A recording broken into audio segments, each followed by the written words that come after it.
Quoi? C'est aujourd'hui la journée pro de l'Orcana. Oui. Antoine y est allé. Oui. Ben quoi, il va être content? Non. Il va se la péter.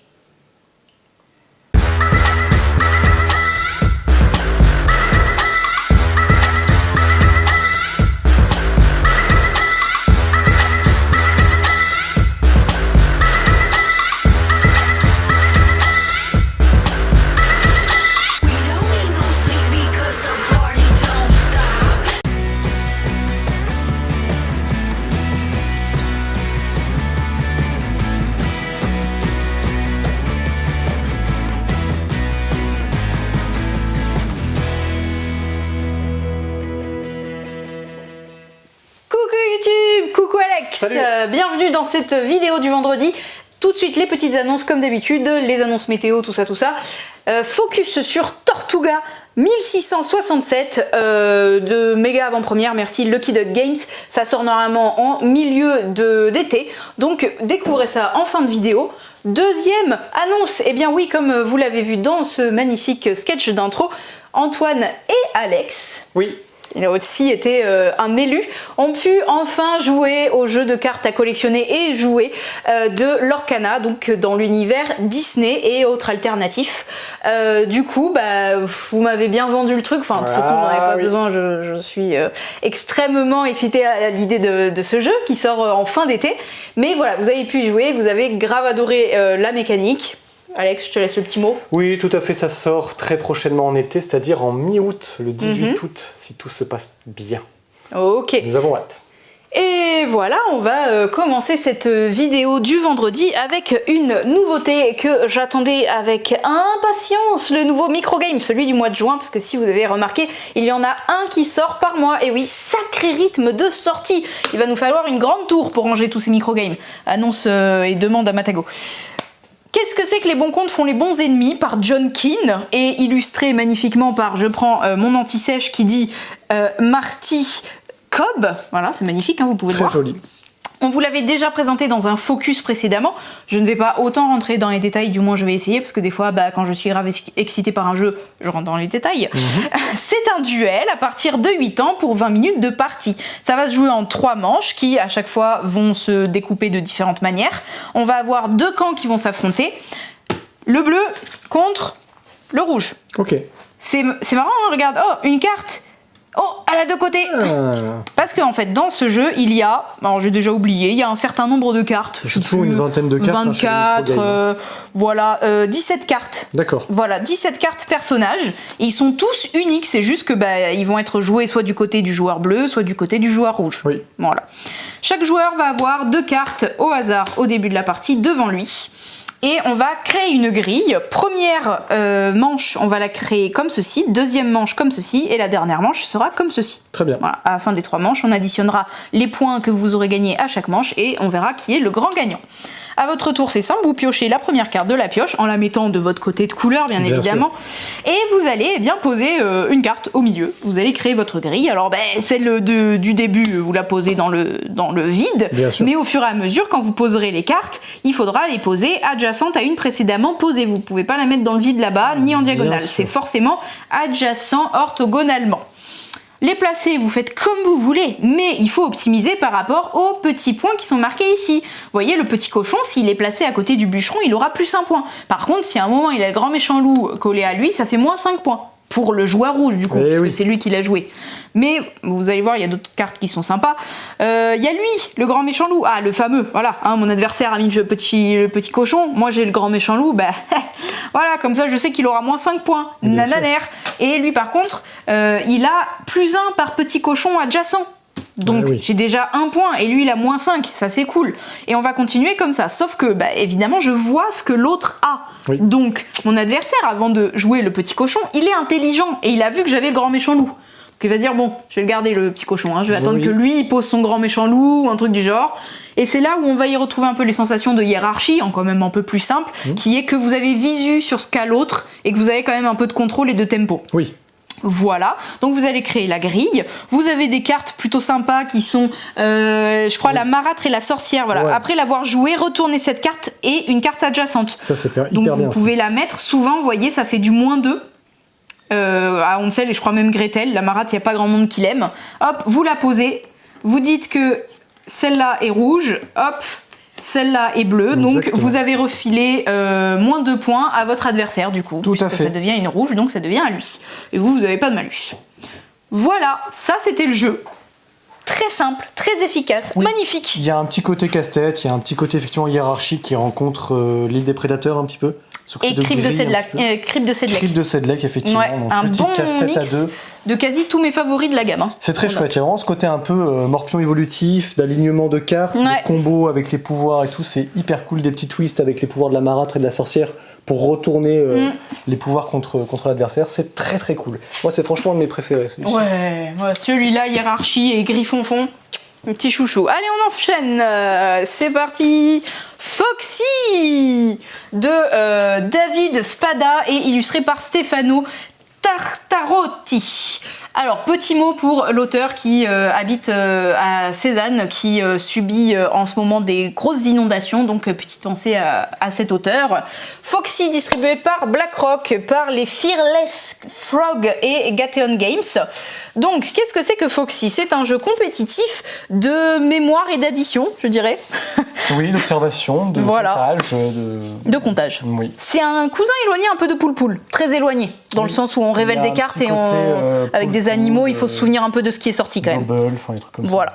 Chacun a sa petite ardoise comme ceci, son petit feutre effaçable. On va révéler 20 cartes. À la fin des 20 cartes, on va avoir un petit comptage de points qui est très malin. Oui. Il faudra le voir à la fin pour comprendre comment ça marche. On va secrètement marquer chacun sur cette petite ardoise combien d'animaux on va voir. Alors, petite spécificité quand même, c'est pas si simple.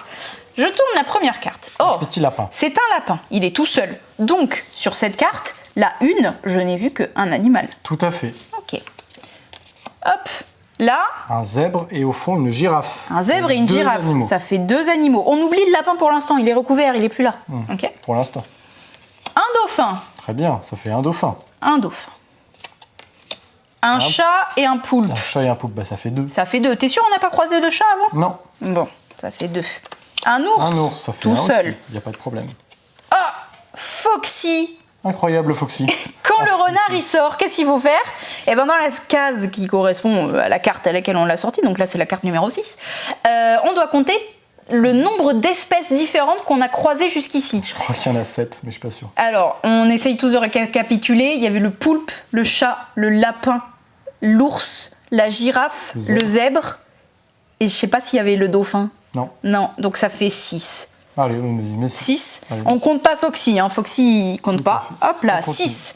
On continue. Ah, zèbre. Zèbre. Des zèbres, on en a déjà compté un. Ouais, et là il y en a un. Donc on va additionner le zèbre qui est ici Et le zèbre tous qu'on a les compté autres d'avant. zèbres qu'on aurait Bien peut-être sûr. vu avant. Et comme on en a vu qu'un, on va mettre 2. Et ça c'est que dans votre tête tout seul. Hein, Bien parce que sûr. là il y a 2 cerveaux. Hein. Il y a Alex et moi avec la mémoire. Hein.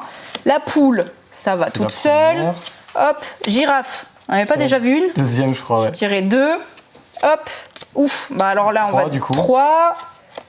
Oh là là. Oh, Attends. bordel. Attends, un cochon, un cochon. 2 chats, 2 poules. Donc 2 5. poules, 2 chats.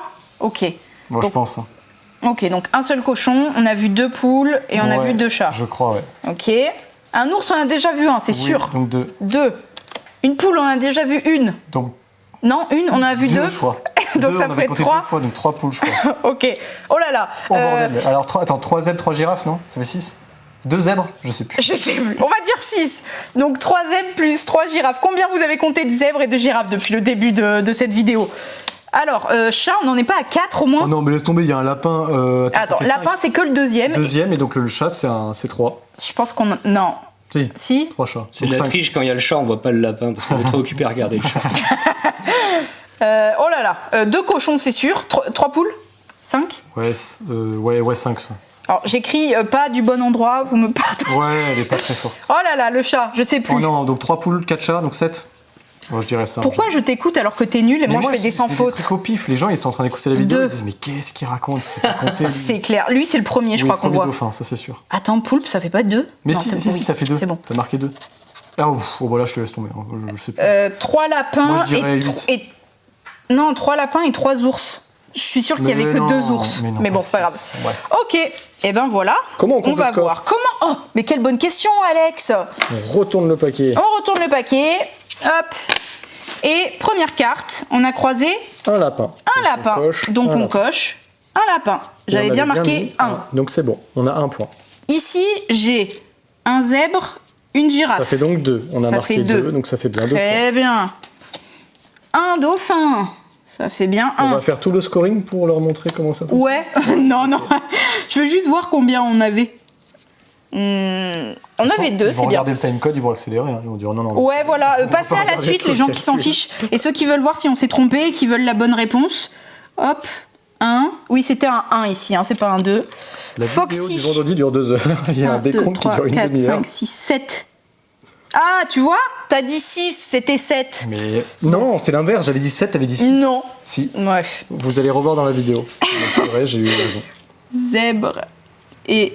Non, pas girafe, j'ai Non, halluciné. bien Moi, sûr, c'était juste pour me faire plaisir. Zeb, c'était bien 2, on avait bon. Zèbre, il y en avait 2 Est-ce qu'on jusqu'ici. s'arrête là pour le décompte et on leur explique après comment ça fonctionne si jamais on s'est planté? Peut-être plus simple. Ouais. Bah, là, par exemple, on a eu bon, exactement bon, pour tout ça. Et là, on a dit 6 alors qu'il y en avait 7. C'est pas grave. C'est pas très grave. Mais imaginons, là, et ben justement, j'ai mis 6, mais en fait, c'était 5. C'était 5, mettons. Voilà. En gros, si je dépasse la valeur réelle, Maximum. cette carte, elle est bisous, j'ai 0 Exactement. point. 0 point, on les fait. Alors que si j'ai mis moins, bah, j'aurai un peu moins de points. Parce qu'en fait, à la fin, comment compter les points, vous additionnez juste chacune de vos valeurs. Donc dans le doute, mettez plutôt moins que ce que vous pensez, comme ça au moins vous aurez des points, mais moins que ce qui était Pile prévu. juste. Voilà. Voilà. Et ça m'arrive, je le dis quand même avec grande fierté, j'ai souvent des sans fautes qui bluffent Antoine, n'est-ce pas Antoine? À qui je laisse la main.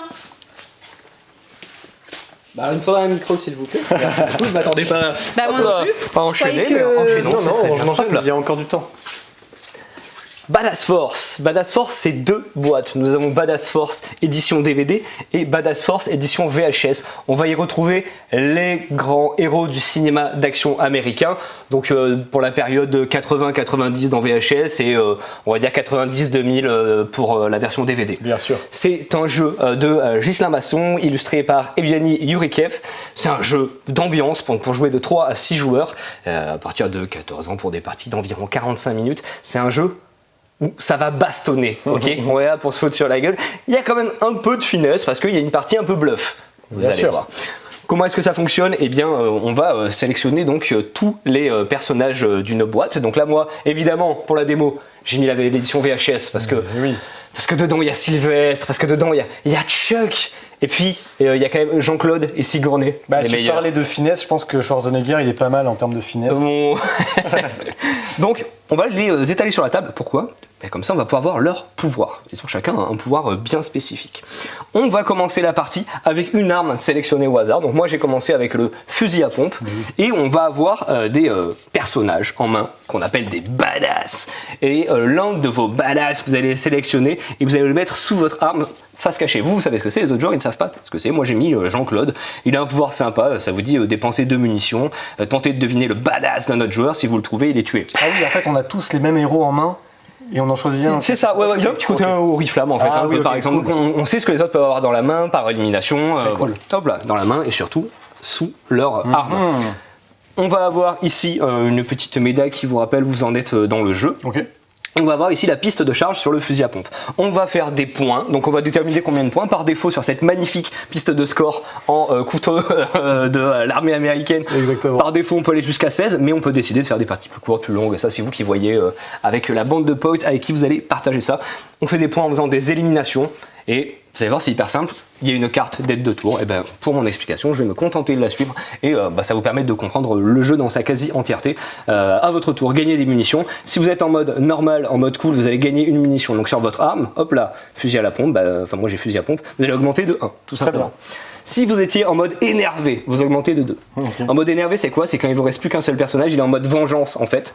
Ça fait que vous allez faire plus facilement des munitions et ça fait que vous allez pouvoir activer le pouvoir vengeance de votre carte de personnage. Okay. Il y a en noir le pouvoir pouvoir normal, et en rouge le pouvoir vengeance, qui est un pouvoir en général qui va s'additionner au pouvoir de base ou qui le rend juste beaucoup plus fort. Voilà. Autant de cartes de cas de figure qui est le personnage, sachant qu'en plus vous allez pouvoir mélanger les boîtes pour avoir plus de possibilités. Voilà, ça c'est très cool. Sachant que dans l'autre boîte, je l'ai pas nommé, mais bon, vous l'avez vu sur la couverture, il y a Dwayne, il y a Kinu, il y a Samuel, il y a des gens plutôt sympas. Donc, je reprends mon explication. Choisissez votre action, vous allez faire une action parmi 5. Changez de votre badass, celui-ci il me plaît pas finalement, je vais en chercher un autre de ma main, je fais un échange standard. Changez votre arme, il y a un petit marché d'armes, et je peux dire finalement le fusil à pompe ça m'intéresse pas trop, je préfère ce bazooka ou ce magnifique lance-flamme. Je peux, alors quand je vais faire ça, je vais remettre mes munitions à 0, donc le faites pas quand vous êtes quasiment chargé, ce serait dommage. Je peux utiliser mon arme chargée. On voit sur mon fusil à pompe qu'ici, je vais avoir possibilité de charger mon arme, donc à partir d'ici, on va considérer qu'elle est chargée, et je vais pouvoir utiliser son pouvoir, son effet qui est ici. Il y a marqué courte portée, ne peut tuer qu'un badass voisin, Donc là, je vais pouvoir tirer sur mon voisin de droite ou voisin de gauche. Élimination de son badass, ça me fait des points. Si c'est ma première élimination du tour, ça fait encore plus de points. Et il y a tout un tas de conditions qui vous font marquer plus ou moins de points suivant où vous en êtes dans le jeu. On voit qu'il y a des armes différentes les unes des autres, notamment le couteau de combat. Il va se charger hyper vite. En plus, il entre en jeu avec déjà 2 munitions. Par contre, courte portée ne peut tuer qu'un badass voisin aussi. Hop là. Le fusil à pompe, il a un petit pouvoir en plus qui quand même va le faire varier du couteau de combat. Le lance-flamme, il va vous permettre d'attaquer un joueur et ses voisins potentiellement avec un lancer de dés. Et le bazooka, il attaque tout le monde, mais il est super long à charger. Il y en a plein d'autres, vous les découvrirez. Hop là, on finit avec l'action suivante, gagner des munitions. Parce que j'ai gagné ma munition de début de tour, mais je vais pouvoir jeter les dés comme ceci pour tenter de gagner d'autres munitions. C'est un côté prise de risque parce que ce qui peut arriver, c'est que vous allez faire gagner des munitions aux autres joueurs, voire pire, vous pouvez faire même gagner des munitions aux autres joueurs et vous faire tomber vos munitions à 0, votre arme s'est enrayée. Donc côté prise de risque. Et on termine avec le pouvoir du badass. L'action de mon tour, ça peut être de dire je fais le pouvoir de mon badass.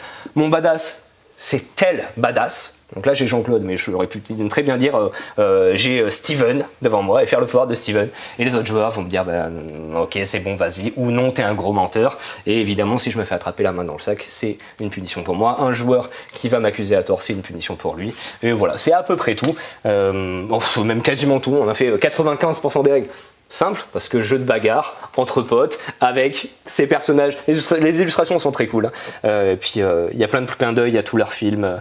Il y a Jean-Claude avec son petit cornet de frites. Nickel. Parfait. On passe à la suite.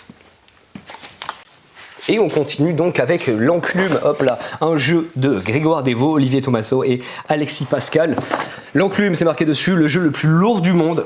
Franchement, c'est fort probable. C'est fort probable parce qu'on est dans un jeu de quiz, de questions-réponses, avec des jeux de mots foireux, nazes au possible, bref, lourd. C'est très lourd.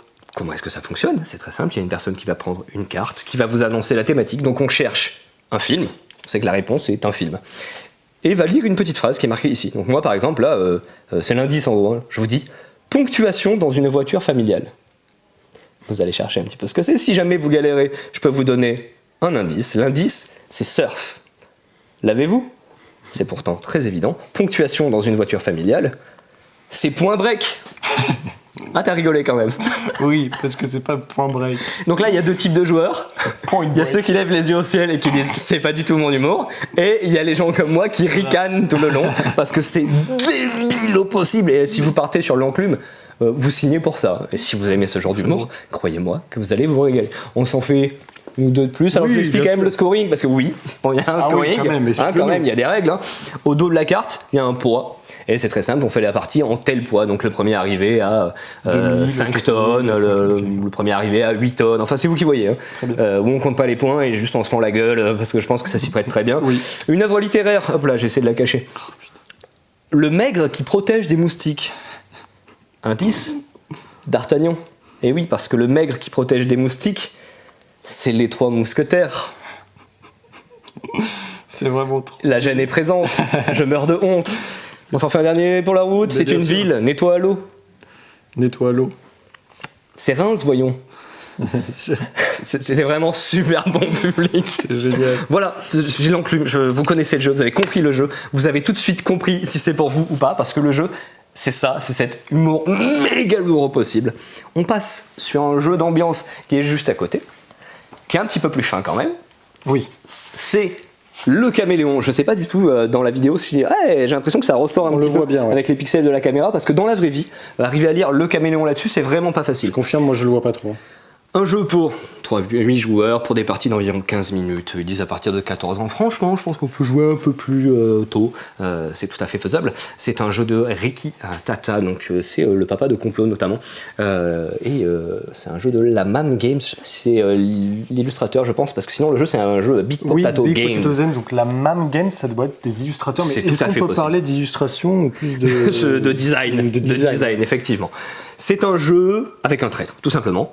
Vous allez voir, on va faire un petit tour en fait, pour que vous compreniez, parce qu'il n'y a rien de plus simple. Nous avons des dés comme ceci, nous avons des cartes comme ceci. Parmi ces cartes, hop là, il y a le caméléon, dessus il y a marqué « Tu es le caméléon ». Et sur toutes les autres, il va y avoir des coordonnées en fait. Vous voyez par exemple D4, coordonnées qui font référence à une carte comme ceci. Ce sont des cartes de thème, il y en a plein, les séries télévisées, les professions, les présentateurs télé, etc. Vous savez donc que vous allez avoir ici 4 sur 4, 16 séries télévisées. Que va-t-on faire? On va distribuer ces cartes, hop là, à tous les joueurs. Bien sûr. Un des joueurs va être le caméléon. Les autres joueurs vont checker en jetant les dés, hop là, comme ceci. La petite coordonnée, exactement, 4-1. Je sais que c'est A3, c'est donc urgence. Ok. Tout le monde sait que le mot dans la thématique série télévisée, c'est urgent, sauf le caméléon. Le caméléon, pendant ce temps-là, que fait-il? Le caméléon va faire semblant de checker les coordonnées. C'est bon, j'ai bien compris de quel mot il s'agissait. Chacun notre tour, on va faire un tour de table en partant de la personne qui a distribué les cartes, et on va dire un mot. Un mot qui est un indice pour montrer qu'on a bien compris aux autres joueurs. Pourquoi? Parce que, une fois qu'on a fait un tour de table, il va falloir trouver qui est le caméléon parmi nous. Genre, je pourrais dire hôpital. Par exemple, hôpital, c'est pas mal. Quelqu'un va dire sirène. Exactement. Un autre dirait... chirurgien. Bon, par exemple. Tout ça, c'est des mots un peu trop évidents. Ça peut poser problème. Pourquoi? Parce que deux cas de figure. Soit on vote, hop là, regarde qui a reçu le plus de votes, qui a reçu la majorité des votes. Si cette personne n'est pas le caméléon, du coup le caméléon a gagné, parce qu'il a réussi à passer tranquille. Soit on a voté pour le caméléon. On l'a trouvé. On l'a trouvé, on sait qui c'est, mais cette personne, le caméléon, a le droit d'essayer de trouver quelle est la série télévisée, là, dans le cas présent. Et si le caméléon trouve, il a gagné la partie, il a gagné la manche. Bien sûr. Et là, comme on a donné des indices hyper évidents, chirurgien, hôpital, etc., c'est à peu près sûr que ça fait urgence. Je ne les ai pas tous regardés, mais je les ai survolés. Il peut y avoir Dr House. C'est chaud. Il peut y avoir Dr House. Je ne l'ai pas vu, il est où le Dr House? Il est juste en plein milieu là. Ah oui, effectivement. Effectivement, ça aurait pu. Donc là, pour le coup, plus ou moins une chance sur deux, ce qui est énorme en fait, finalement. Ouais, c'est beaucoup. Et vous savez jouer au caméléon. Donc, des jeux comme ça avec un traître où on se fait deviner des mots, il y en a pas mal. Celui-ci il a ce petit twist comme ça d'essayer de trouver le mot et ça fonctionne super bien. Et surtout il y a le matériel pour jouer à 8 personnes. Voilà donc le caméléon et on passe à la suite. Et c'est donc l'heure de l'actu JDR. On va commencer avec les retours en stock.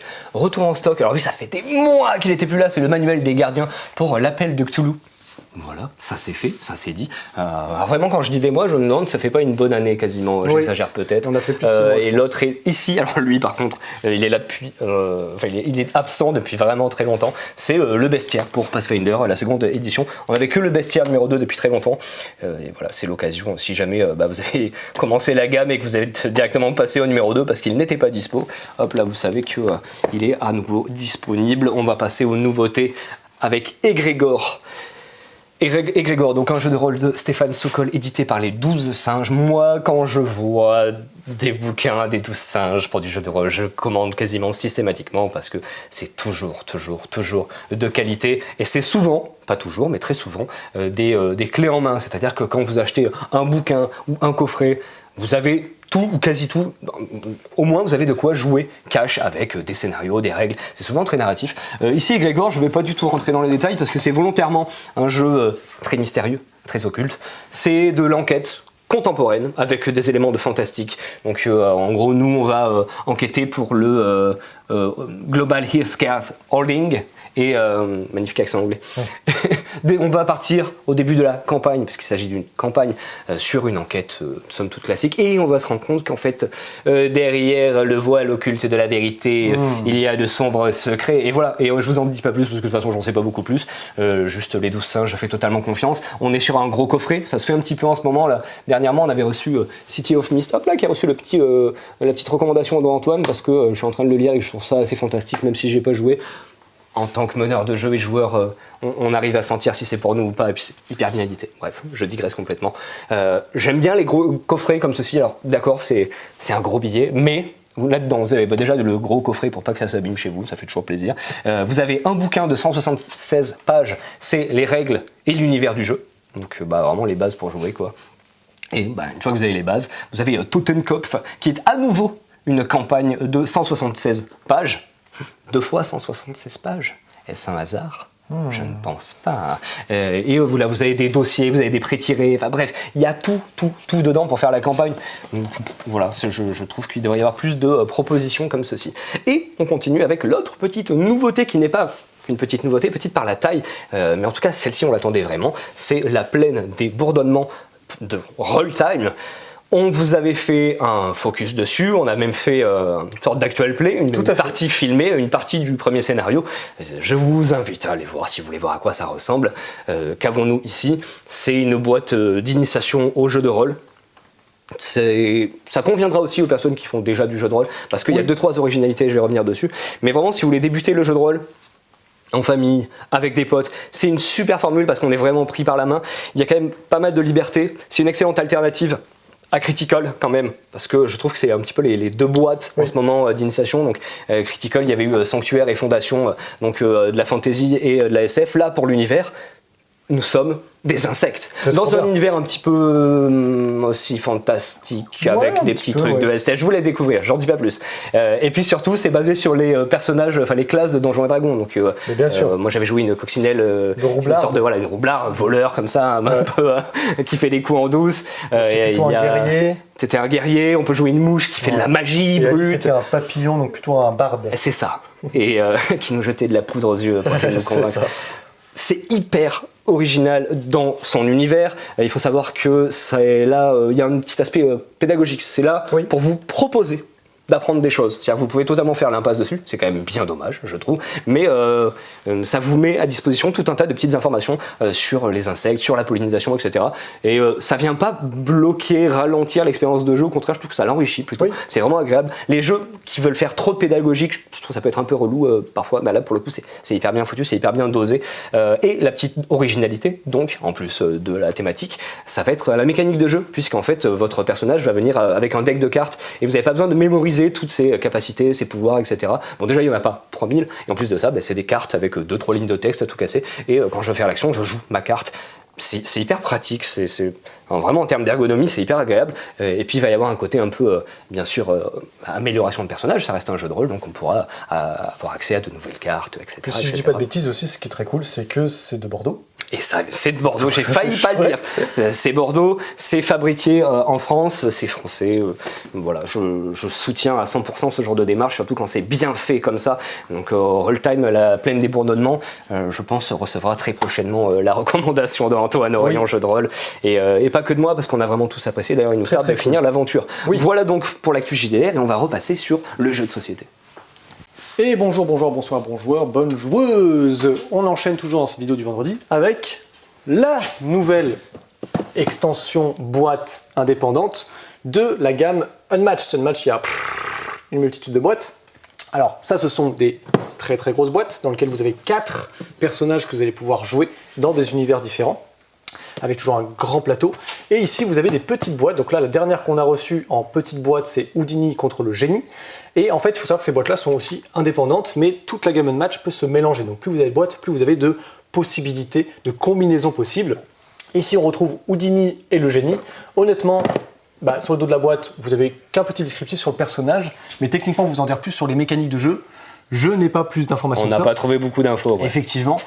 Si ce n'est que du coup, là, on a 2 personnages qui sont dans des, on va dire, thématiques très différentes, parce que Houdini et le génie, je trouve... La magie, c'est un peu facile, mais bon. C'est ça, la magie, mais il y en a quand même un qui peut exaucer 3 vœux. Je pense pas qu'Houdini puisse exaucer 3 vœux, mais ce qui est intéressant, c'est qu'on voit que Houdini, il a un jeton d'allié en plus qui est baisse. Voilà, donc ça, souvent, ça apporte des mécaniques.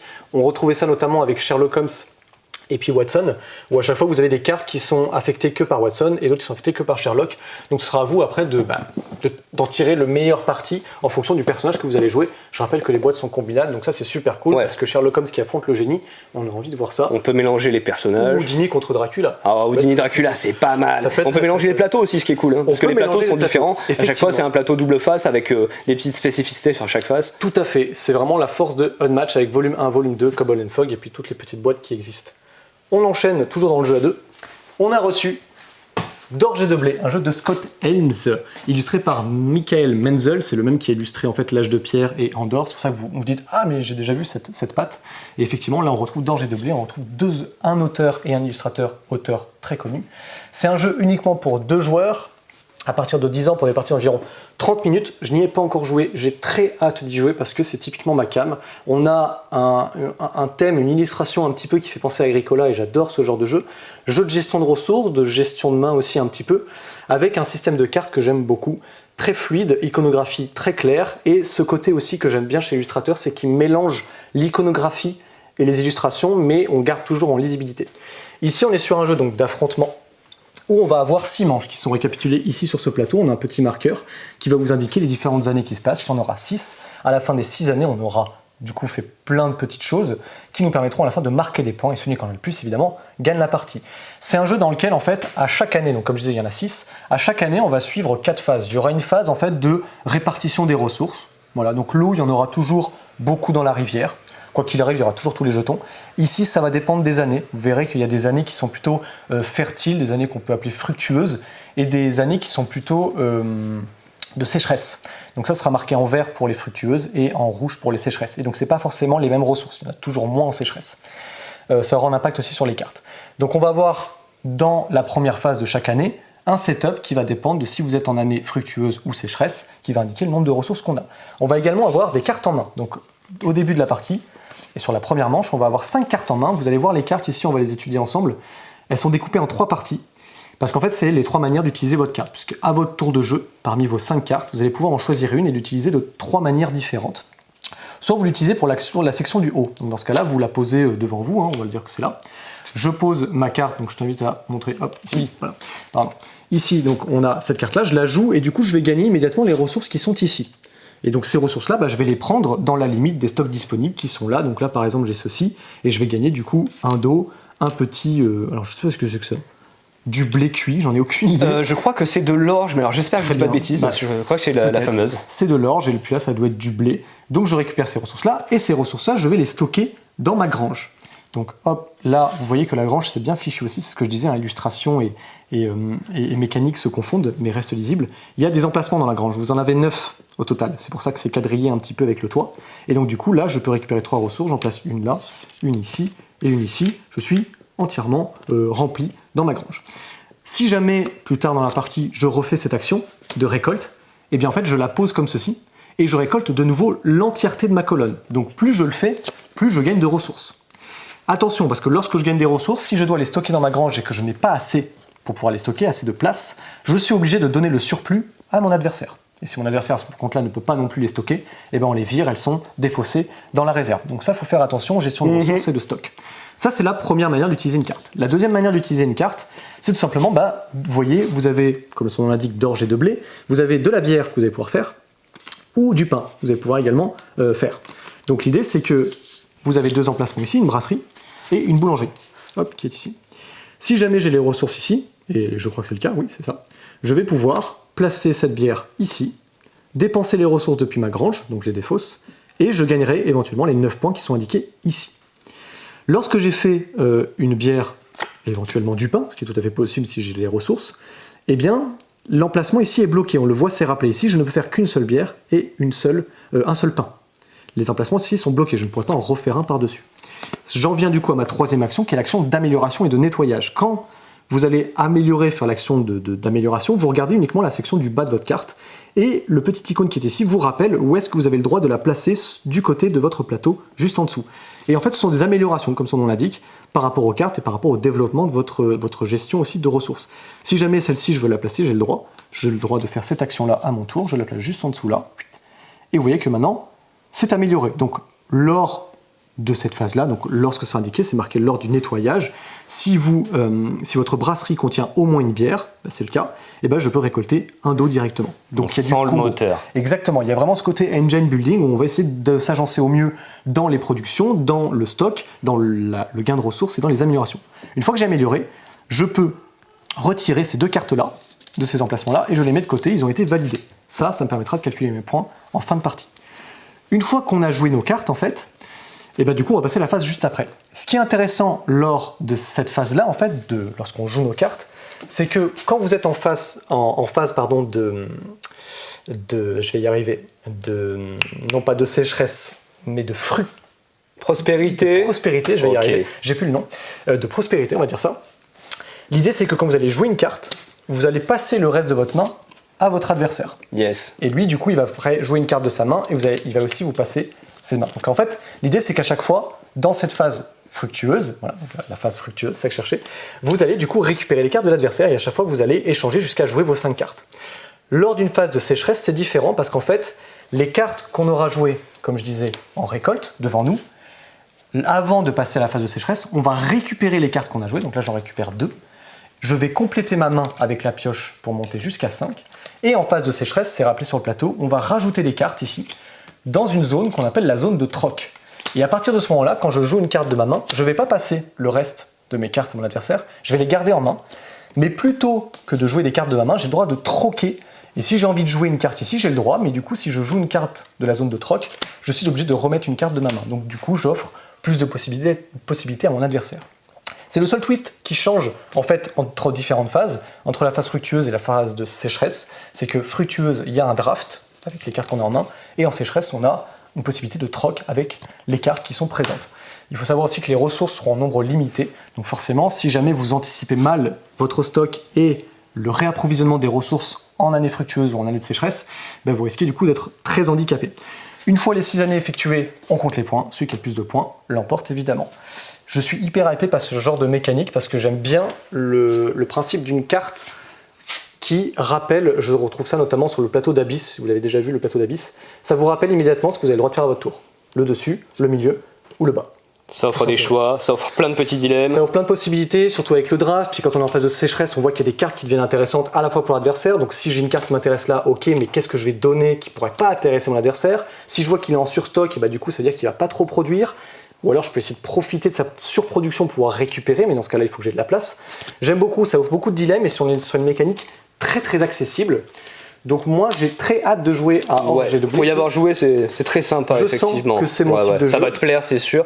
Et puis il n'y en a pas beaucoup des jeux de gestion de ressources à 2, finalement. Non. Il a un côté un peu old school, jeu à l'allemand de gestion, et en même temps il y a plein de petits aspects très modernes, je trouve. Tout à fait. Et puis tout ça, ça nous vient de chez Gigamic. On en parle de ce petit jeton de houblon quand même. Petit jeton. Non, celui-là. Oui, il est bien, d'accord, il est pas mal. Mais les jetons de houblon. Ah, ceux-là. Oui, ouais, oui, cool, monsieur. Ouais, ils sont bien les jetons de houblon. Mais le moulin est cool. C'est chouette aussi. On va enchaîner maintenant en passant chez les enfants.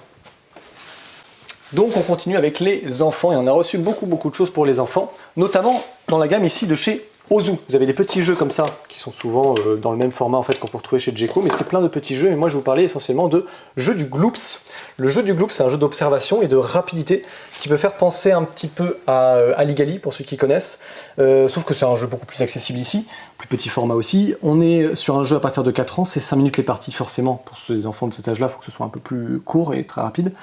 Pour 2 à 4 joueurs, et il y a juste 45 cartes, donc ça c'est marqué. L'idée c'est que vous allez chacun avoir plusieurs cartes avec différents éléments qui représentent différents animaux de la mer. Et au centre de la table, en fait, vous allez avoir un Gloops, du coup le chat, qui lui vous indique les éléments identiques qu'il faudra faire apparaître pour pouvoir collecter les cartes. Donc c'est un jeu essentiellement de collection de cartes, il faut ramasser le plus possible. Gloops, vous le retournez, et vous avez en fait au centre de la table toujours Gloops qui vous indique soit 2 éléments identiques, soit dans une partie différente, vous pouvez faire 3 éléments identiques, soit 4 éléments identiques. L'idée c'est que lui, du coup, il est au centre de la table, vous avez chacun un paquet, un tas devant vous, face cachée, vous révélez votre première carte et vous la mettez au centre de la table, et les autres joueurs vont faire de même. En révélant des cartes, il y a différents éléments du coup qui se présentent, et si jamais vous en comptabilisez 2 identiques, vous tapez sur le chat, vous dites Gloops si vous voulez, et vous collectez les cartes en question. Donc l'idée en fait c'est observation et rapidité. Juste, c'est Gloops qui vous dit combien il faut d'éléments identiques, 2, 3 ou 4. Donc c'est vraiment très accessible, puisque c'est à partir de 4 ans, et c'est un jeu d'observation et de rapidité, tout simplement pour les enfants, où vous allez au fur et à mesure révéler les cartes et essayer de les récupérer au bon moment. Si vous vous plantez, vous avez un malus, évidemment, vous devez mettre des cartes de votre paquet au centre de la table. Ça peut créer des réactions en chaîne, où justement en révélant des cartes, il y a du coup 2 éléments, et du coup on tape, etc. Donc très chouette, il faut quand même avoir l'œil vif pour un enfant de 4 ans. J'enchaîne toujours chez la gamme Ozu, avec Bou le loup, ou Here Comes the Wolf, ou Que viene el lobo. Ah, j'aime bien quand il marque plein de trucs, je peux me la péter. C'est un jeu de Cyril Leroy, et c'est illustré par Charlotte Hamling, je vais le prononcer à la française. C'est un jeu aussi à partir de 4 ans, c'est pour 1 à 4 joueurs parce que c'est coopératif, et c'est 15 minutes la partie. Il y a un plateau ici, que j'aime beaucoup, déjà c'est en puzzle, ça c'est super chouette, parce qu'à chaque fois on le fait, on fait « Ah, il est trop bien !» Alors que le jeu n'a pas commencé, mais c'est cool. Vous avez un plateau recto verso, parce qu'il y en a un qui est en version plus facile, il y a plus de pattes de loup, et il y en a un en version plus difficile. Je vais mettre la version difficile, parce que... le loup va avancer plus vite. Exactement, le loup commence ici. Le but, c'est qu'il ne faut pas que le loup arrive là. Donc lui, il va avancer, il va se mettre sur les patounes, s'il arrive là, on a perdu, évidemment. Autour de la table, j'ai pas tout placé, mais vous avez des petites tuiles comme ceci. Et on a placé tout autour ici, on va placer au fur et à mesure des tuiles, mais au début on a pris une tuile de départ, on prend celle qu'on veut parmi les personnages de conte, il y a les 3 petits cochons, il y a la chef de Monsieur Sauguin, il y a Hansel et Gretel, donc là j'ai mis Gretel, chaque fois je confonds les deux, donc c'est Gretel qui est là, et en fait c'est un jeu de, un peu de memory, sauf que c'est coopératif. Le joueur qui commence va choisir l'une des tuiles, par exemple je vais choisir celle-ci, si jamais je peux la placer, je la connecte. Mais comme pour un jeu de domino, il faut que l'élément soit déjà présent. Là, malheureusement, je ne peux pas. Mais je précise à mes alliés que ça, c'est la chef, donc on n'en a pas besoin. Mettons un autre joueur va jouer, il va révéler, je vais y arriver, une tuile. Et cette tuile-là, du coup, je peux la connecter. Alors, je peux commencer au début ou à la fin, mais là, de toute façon, je ne peux pas la connecter. Donc, je vais la connecter comme ceci. Hop, ça, c'est bon. Si jamais je révèle celui-ci, ça tombe bien, je le connecte. Par contre, il y a marqué Bou ici. Alors, Bou, c'est intéressant, ça fait reculer le loup. Si jamais il est trop avancé. Donc hop, on le fait reculer. Si jamais je révèle cette tuile-là, par exemple, le loup va avancer de 2 cases. Il faut faire attention. Si jamais on voit un élément comme ceci, donc le dé, ça veut dire que je vais lancer le dé, il avance de 1. D'où l'intérêt d'avoir des tuiles, des fois, qui font bout, parce que moi, ça permet de faire reculer le loup. Au fur et à mesure, on va placer des tuiles, mais pour finir la partie, il faut placer la tuile du chasseur. Hop, ici. Et dès qu'on a fait tout le tour, on a gagné la partie. Moi j'aime bien, ça mélange le domino, ça mélange le petit jeu coopératif avec ce côté de mémoire où à chaque fois on révèle, et surtout si on révèle le loup, il faut se rappeler où est-ce qu'il est pour pas du coup le retirer. Si on révèle 2 éléments comme ça, c'est intéressant de les révéler, mais au bon moment, à la fois pour le bout et à la fois parce que c'est des jokers. Enfin des jokers, c'est des doublons, donc il faut faire attention. Moi j'aime beaucoup, c'est au final un jeu à partir de 4 ans qui va emprunter des mécaniques qu'on connaît déjà, mais qui se prête très bien du coup pour les enfants. C'est bien édité, le matériel est top. Le matériel est très très chouette, c'est très très bien fichu pour des enfants, mais aussi pour des adultes. On va enchaîner aussi avec un autre jeu chez Ozu qui s'appelle La Maison des Animaux, donc aussi à partir de 4 ans. Et là c'est pour 2 à 6 joueurs, pour 10 minutes la partie. On est sur des vibes un peu de Qui-est, de Mastermind pour enfants, de Concept Kids aussi un petit peu. En fait, l'idée c'est qu'il y a un joueur qui va avoir la maison face, on va dire, maison intérieure à lui, et les autres joueurs du coup ne voient pas ce qu'il y a à l'intérieur de la maison. Et à l'intérieur de cette maison-là, j'ai plein de jetons d'animaux, je vais en choisir 3 et je vais les cacher dedans. Les joueurs ou le joueur en face va pouvoir poser des questions. Je peux y répondre que par oui ou par non. L'idée étant de trouver les 3 animaux que moi j'ai planqués.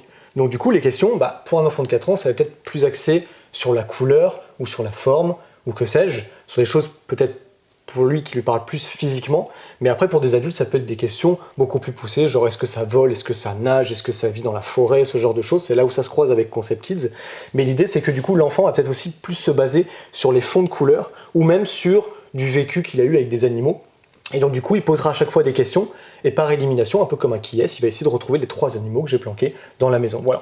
Donc ça reste aussi très accessible, on est sur un jeu de devinettes, de questions-réponses, par oui ou par non. Ça peut être intéressant de changer les rôles pour l'enfant, que ce soit lui qui pose les questions, bien sûr, mais aussi que ce soit lui qui tente de faire deviner par oui ou par non. On enchaîne avec les jeux maintenant, mais chez Djeco. On continue le marathon pour les jeux enfants. Donc là, il y a 10 derrière. Du coup, là, c'était les jeux de chez Ozu. Maintenant, il y a les jeux de chez Djeco. Alors, j'en ai plusieurs aussi à présenter. On va commencer avec Color Connect. Donc, très très cool aussi, un jeu à partir de 6 ans. Ça va être coopératif. Vous avez à l'intérieur des petites tuiles avec plein d'objets, des animaux, enfin plein d'éléments différents, mais qui n'ont pas de couleur, qui sont totalement en noir et blanc. C'est volontaire. Pourquoi? Parce que les joueurs, eux, vont avoir, bah, vous voyez, ce petit panel de couleurs. Je ne sais plus comment on appelle. Un nuancier. Un nuancier, c'est intéressant. Un nuancier de couleurs, forcément, il n'y a pas toutes les couleurs, ou du moins pas toutes les couleurs qu'on voudrait associer aux objets qu'on voit. Donc ça, c'est volontaire. Il n'y a vraiment que ce type-là de couleurs. Et en fait, on va révéler une tuile, donc ça va présenter un élément. Mettons, là, ça va être la guitare. Et du coup, secrètement, chaque joueur va choisir une couleur qu'il aurait donnée à cet objet, donc qu'il aurait associé à cet objet.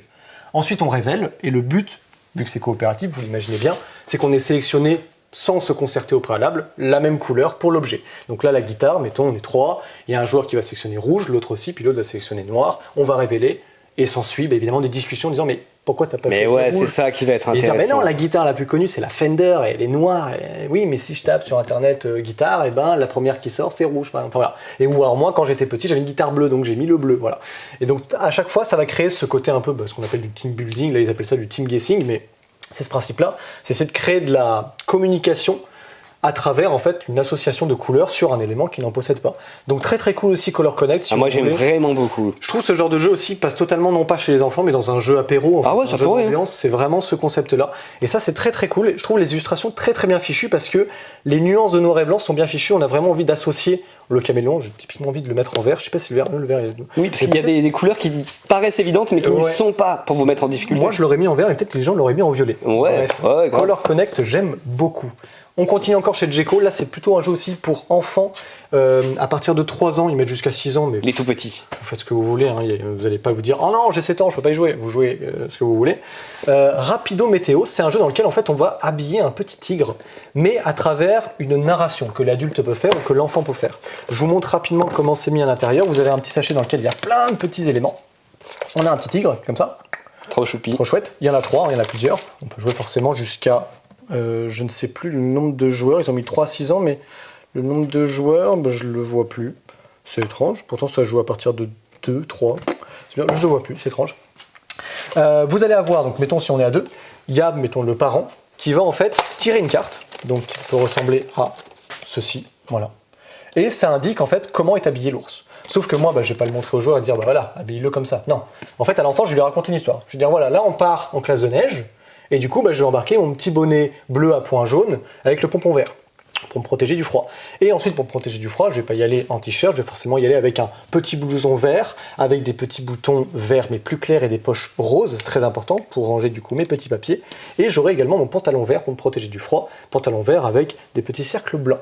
Et ce faisant, J'ai rien retenu. je sais, c'est de 3 à 6 ans, mais c'est pas fait pour tout le monde. Ce faisant, l'enfant il va se dire ah, et là il va chercher les éléments. Mais Alors, ce qui est l'enfant bien- va retenir. Mais bien sûr. Là, simultanément, les enfants ou l'enfant va chercher, mais l'idée c'est que quand on est plusieurs, forcément comme il y a 3 tigres, on peut se mettre en équipe et surtout on peut chacun le plus vite possible essayer de trouver les éléments. On essaie de se rappeler. Le bonnet c'était celui-là, les points jaunes. Ok, je vais le mettre, hop, tac ici. Alors c'est chouette parce qu'en plus on peut faire le petit. Là, c'est lui, les poches roses, je me souviens, hop, je vais le mettre là. Hop, et ensuite, vite, il avait dit un parapluie. Non, c'est pas un parapluie, c'est un petit fauteuil. Ah, c'est celui-là, il a le petit truc. Hop, je vais le mettre là. Et voilà, et j'ai fini. Et donc le premier à finir, parce que ça s'appelle Rapido Météo, le premier à avoir fini gagne le premier manche, et si jamais il y a d'autres manches en cours, vous les enchaînez, et celui qui aura gagné le plus de manches gagne la partie. Donc c'est chouette parce que à la fois vous avez un jeu de rapidité, un peu de narration, ça peut être aussi bien que l'enfant raconte, parce que lui il va faire des associations bien précises sur les éléments. Il va y avoir également le matos, que je trouve très chouette, parce qu'en fait, vous le voyez peut-être pas là la vidéo, mais c'est en plastique, un peu comme ça, et c'est du... du coup les enfants peuvent le Ouais, prendre ça a l'air comme ça. fragile quand on le voit, mais en vrai, Ça a l'air c'est fragile, mais bien en foutu, fait, c'est costaud. ouais, c'est ce que je me suis dit au début, ça va peut-être se plier, mais en fait, non, ça rebondit très bien. Donc c'est super cool, ça c'est très très bien édité. Et au final, pour un enfant à partir de 3 ans, ça peut pas mal aider à la communication, à la mémoire, à l'association d'idées en fait. Qu'est-ce qui va lui permettre de retrouver très très vite les éléments en fonction de ma narration. Je trouve ça très très cool comme petit jeu pour habiller, et puis en plus en termes d'outils, il peut très bien prendre le truc, il l'habille comme il veut, il se raconte son histoire. Mais complètement. Les enfants ils sont totalement autonomes là-dessus, donc vous inquiétez pas, même s'il lit pas les règles, il va quand même s'en servir. Ça me fait penser aussi à la maison des souris, il y a ça aussi, la maison des souris, souvent les gamins ils prennent la maison des souris mais ils jouent avec leur Sylvanias et ils s'en fichent en fait du jeu. Bien sûr, entre deux parties avec les règles, on s'invente les voilà, propres règles, les c'est histoires ça. qui vont avec. Quand ils ont 5 ans, la maison des souris non, mais quand ils auront 7, 8 ans, ils vont pas arrêter d'y jouer parce que c'est vraiment un super jeu pour enfants. On enchaîne avec Soxy Monster, un jeu à partir aussi de 3 ans jusqu'à 6 ans, mais pareil, le jusqu'à 6 ans, moi je pense, enfin moi déjà le... Oui, le matériel. Moi je suis conquis déjà par cette petite machine à laver qui tourne, je trouve ça vraiment génial. Soxy Monster, alors Soxy pardon, Monster. Là l'idée c'est que c'est un jeu aussi coopératif, de mémoire aussi, de collection. Pourquoi? Parce qu'en fait ici on a des monstres qui ont 3 pieds, c'est très important. 3 pieds, donc du coup qui dit 3 pieds dit 3 chaussettes. Il n'y a pas de paire de chaussettes mais des triplettes de chaussettes. Bien sûr. Ou des trios de chaussettes. L'idée c'est qu'au fur et à mesure de la partie on va essayer de collecter les bonnes chaussettes de différents motifs, et lorsqu'on aura complété 3 colonnes de 3 chaussettes identiques, on aura gagné la partie. Si jamais on attrape des chaussettes qui sentent mauvais, des mauvaises chaussettes, celles-ci, elles vont pas dans le tiroir, elles vont dans ce tiroir-là, donc dans le vieux grenier, et si jamais il est complété, on a perdu la partie. Donc ça, il faut surtout pas les récupérer. Hop, on met ça ici, et en fait, au début, on montre dans la mise en place qu'il y a, et puis on les retourne. Donc ça, c'est super fun, en plus, c'est de la mémoire. Tac. On va les retourner. On va en ajouter un certain nombre, de mémoire c'est 2 je crois. Donc je vais en prendre 2, je vais les révéler, je vais dire hop, donc il y a celle-ci, vous les avez vues, bien sûr, vous les avez retenues sans problème. Et alors là, magie, j'adore. La petite machine qui tourne avec le bruit de clé, le fameux bruit de clé ou de briquet qu'on a oublié parce que ça va dire ah mais elles sont où mes clés? Tu les as foutues. Moi c'est les billets de 5 mais ça fait pas de bruit. Oui, et après tu t'es écouté. Donc là j'ai tourné ma petite machine et maintenant à mon tour de jeu je vais pouvoir retourner 2 éléments. Et donc en fonction de ce que je retourne, voilà, c'était pas ouf, donc j'ai révélé une chaussette, c'est pas bon, parce que c'est une chaussette qui pue, j'en veux pas, et par contre je peux révéler maintenant cette chaussette-là, ah c'est une belle chaussette, d'accord. Donc je la mets ici. Au fur et à mesure, du coup on va révéler des chaussettes, et donc forcément il y a des chaussettes, là j'ai pris que des chaussettes de couleurs différentes. J'ai essayé d'en trouver d'autres pour vous indiquer qu'il peut y en avoir d'autres. Voilà, la jaune par exemple, si je la révèle, hop, je la mets là. Et si jamais je trouve la 3e jaune, je sais pas où est-ce qu'elle est, et ça fera une colonne de rempli. Si je remplis 3 colonnes, 2 autres colonnes, et du coup on a gagné la partie, avant évidemment d'avoir rempli le tiroir de chaussettes pourries. Super. J'adore l'édition, je trouve ça vraiment très bien fichu. Là pour le coup c'est des tuiles, et on aurait pu, pourquoi pas proposer des tuiles sur celui-ci, sur le Rapido Météo. Je trouve que le plastique au final est plus cool. Là c'est chouette, c'est les grosses tuiles, et ce truc là, je trouve ça, je fais n'importe quoi, je casse tout. J'aime bien ce truc là, je m'en lasse pas en fait. Si vous rentrez dans la boutique et que vous voyez faire ça, c'est normal.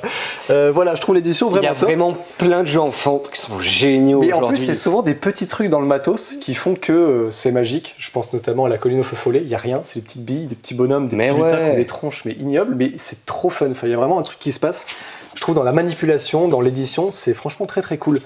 Je en profite aussi pour vous dire que chez Djeco, dans la petite gamme de jeux ici, lorsque vous achetez 2 jeux de la gamme Djeco, vous avez ce magnifique jeu Mister X Collector, parce qu'en fait Mister X il existe aussi dans la gamme Djeco, ici.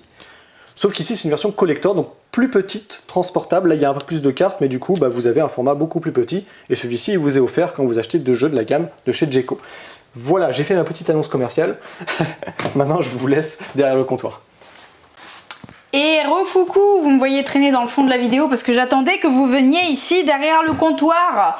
C'était pour un retour en stock, youhou, retour en stock et réédition de Bahamas. Celui-ci s'appelle Braquage de haut vol parce qu'en fait c'est l'édition du jeu de base plus l'extension qui s'appelait Trou d'air directement intégrée dedans avec en plus une petite carte de Raph d'Etu Game. Voilà, donc, trop bien, oui ok je vois cette carte promo. Voilà, donc Raph d'Etu Game a sa petite carte avec sa petite tête. C'est quand même assez stylé.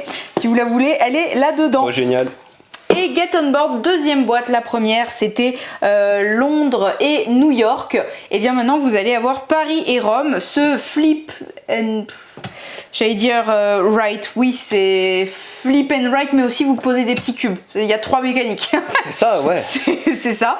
Vous allez créer votre ligne, cette fois de métro. Et non pas de bus, soit sur le plateau Paris, soit de l'autre côté le plateau Rome.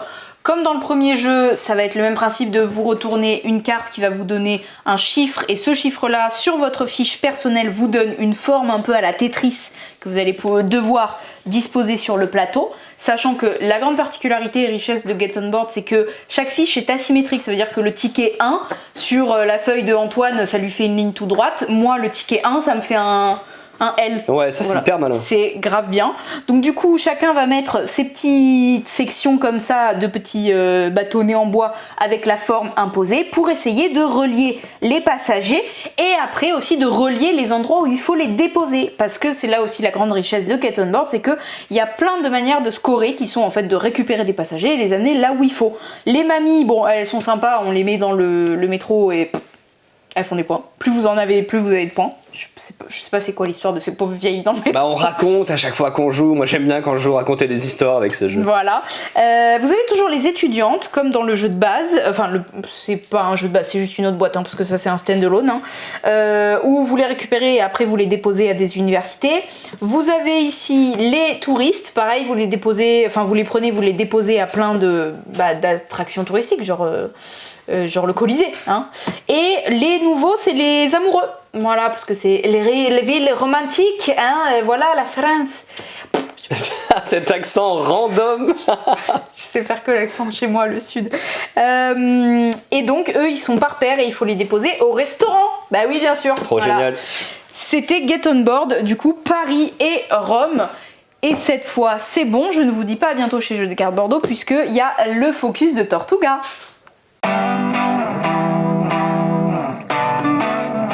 Salut à tous. Hello. Et bienvenue dans ce focus sur Tortuga 1667. Tortuga, un jeu de pirate, un jeu fait par Facade Games.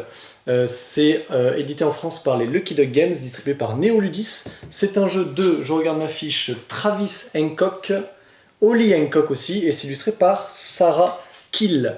C'est un jeu, donc vous avez peut-être vu, reconnu notamment la fameuse boîte livre que vous avez déjà vu. De la gamme Dark Cities. Exactement, cette gamme-là, avec la première boîte qui est sortie de Bristol. Exact.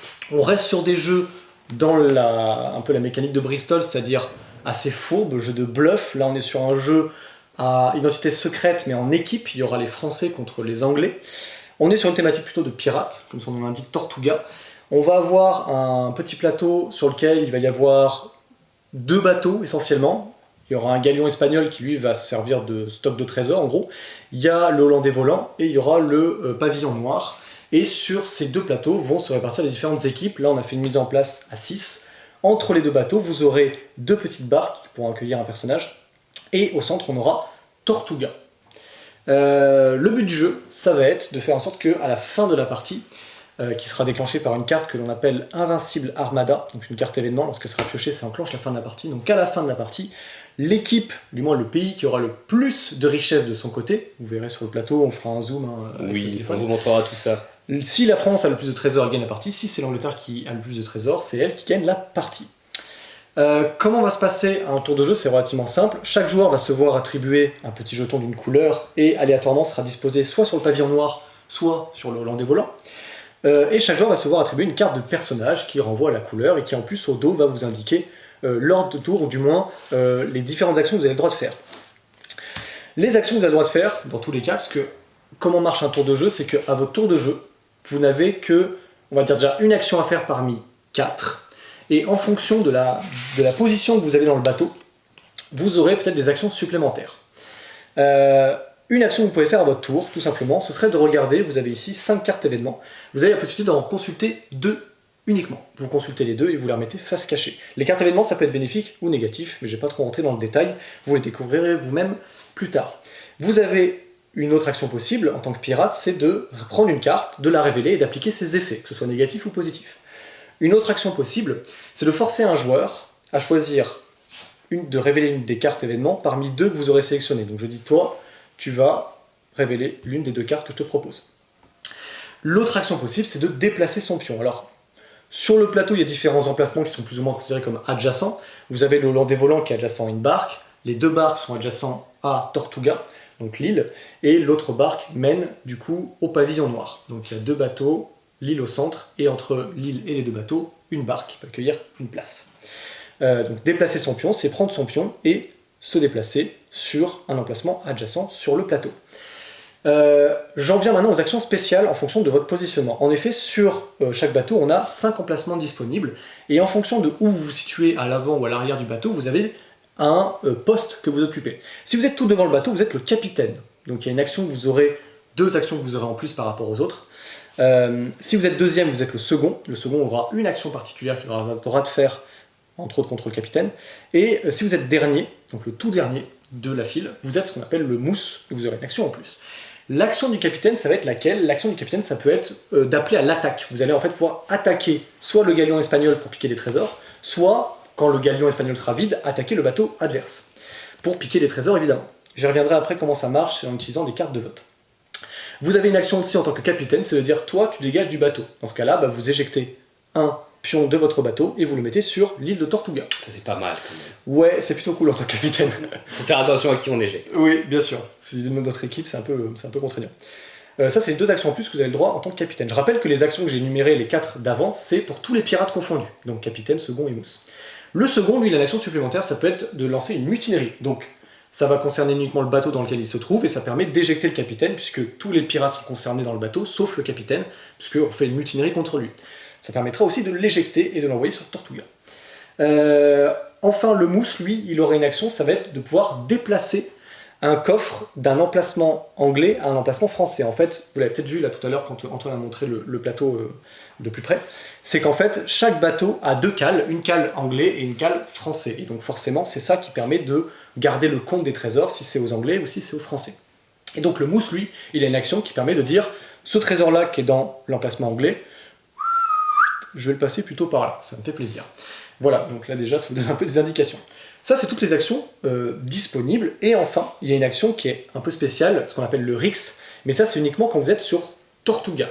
Sur Tortuga en tant que gouverneur. Donc, comme je vous disais, chaque bateau a des pistes, avec différents emplacements, capitaine, second et mousse quand on est tout dernier. Et quand on est sur Tortuga, en tant que premier sur Tortuga, on est le gouverneur de Tortuga. Et pareil, ça va permettre de faire une action qui est le Rix. Alors, les actions de Rix pour le gouverneur, d'attaque de bateau pour le capitaine et de mutinerie pour le second sont des actions qui vont du coup faire appel aux cartes de vote. Les cartes de vote, je vais te montrer à la caméra, ce sera plus simple. Allez. Les cartes de vote, vous allez voir, elles sont sectionnées en 3 parties et ça vous rappelle justement à quoi elles sont affectées.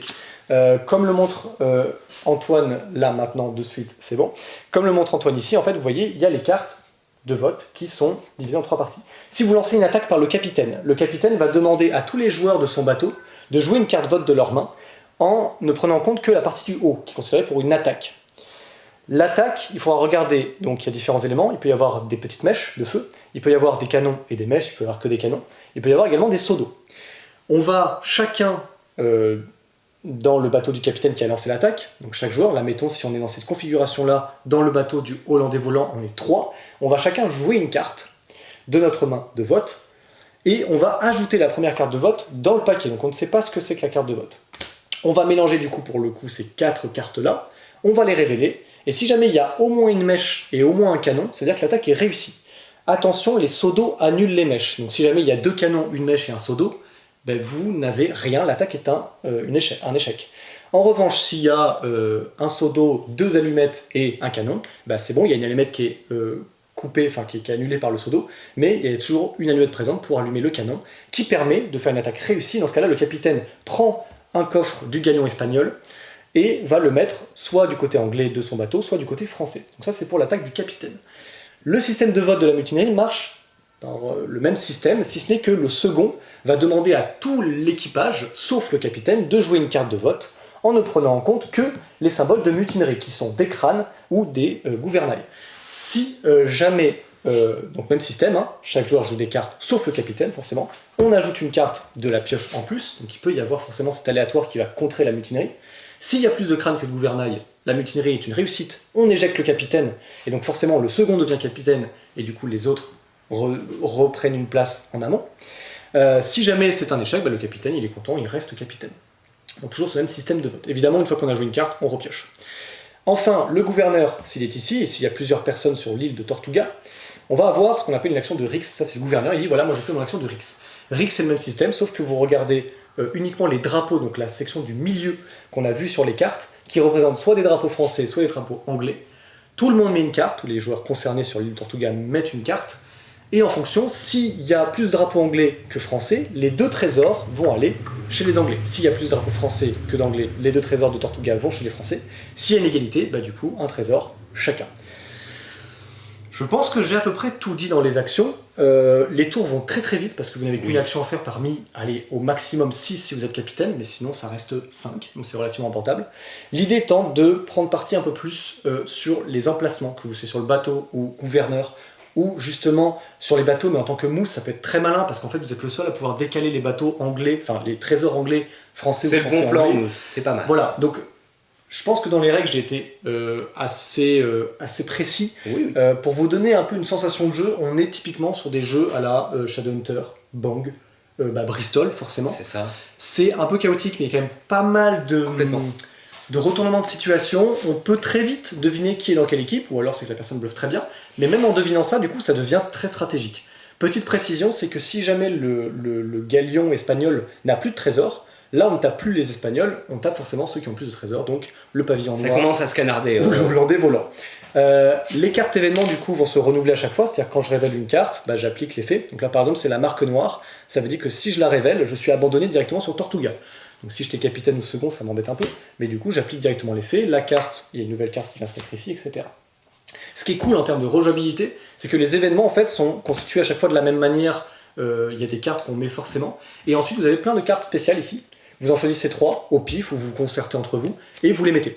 Donc il y a plein de trucs super cool. Il y a une énorme rejouabilité, notamment grâce à ça, et des modes de jeu alternatifs. Exactement, il y a plein de modes de jeu alternatifs. Là notamment, je vous ai expliqué les règles quand on joue en paire, donc ça va de 2 à 9, mais clairement le jeu prend du sens, je pense, à partir de 5, 6. Oui. Honnêtement, 5 c'est le minimum, je pense.